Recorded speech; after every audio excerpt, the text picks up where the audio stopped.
तर सकाळी सकाळी आम्ही कुठे निघालो होतो. आम्ही चाललो होतो अक्कलकोटला. हाय, हॅलो, गुड मॉर्निंग. मी अनिशा घेऊन आली आहे परत एकदा एक मिनी ब्लॉग. बसमध्ये बसलो, त्यानंतर मग नाश्ता करायला थांबलो.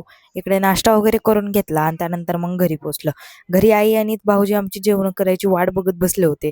गेल्या गेल्या आईने मस्त असं ताट वाढून दिलं, जेवण करून घेतलं. त्यानंतर मग फ्रेश झाले आणि घरातलं थोडंसं स्वयंपाक करून घेतला. काही नाही, मसाले भात बनवला होता जो रात्रीच्या जेवणासाठी. जेवण करून घेतलं आणि आराम केला. मग नंतर पहाटे 3 वाजता उठलो.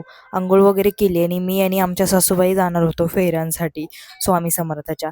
तर मग तिकडेच चालत चालत गेलो. आधी तर मग स्वामी समर्थाच्या मठामध्ये पोहोचलो. मग तिकडे आरती चालू होती, आरती वगैरे केली आणि त्यानंतर मग परत पायी पायी पालखीसोबत थेट आपल्या मंदिराकडे गेलो. मी माझ्या आयुष्यामध्ये पहिल्यांदाच 3 वाजता उठले असेल पहाटे, कारण की स्वामी समर्थाच्या फेऱ्यांसाठी जायचं होतं मला. आणि मग फायनली आम्ही मंदिरामध्ये पोहोचलो आणि सकाळी सकाळी सुद्धा इतकी भयानक गर्दी होती, बापरे. आणि मेन म्हणजे तिथे कॅमेरा अलाउड नव्हता म्हणून मला जास्ती काही शूट करता नाही आलं. त्यानंतर मग आरती वगैरे करून घेतली आणि छान असे पाया वगैरे पडल्या देवाच्या. त्याच्यानंतर मग बाहेर पडलो. माझं लग्न होऊन 7 वर्ष झालं आणि ही माझ्या आयुष्यातली पहिली फेरी होती स्वामी समर्थाची. फेरी वगैरे झाली, त्यानंतर मग बाहेर आलो आणि मग इकडे एक कप चहा घेतला. छान असं बसून चहा पिला आणि असा होता माझा आजचा दिवस. भेटूया नेक्स्ट ब्लॉगमध्ये. ओके.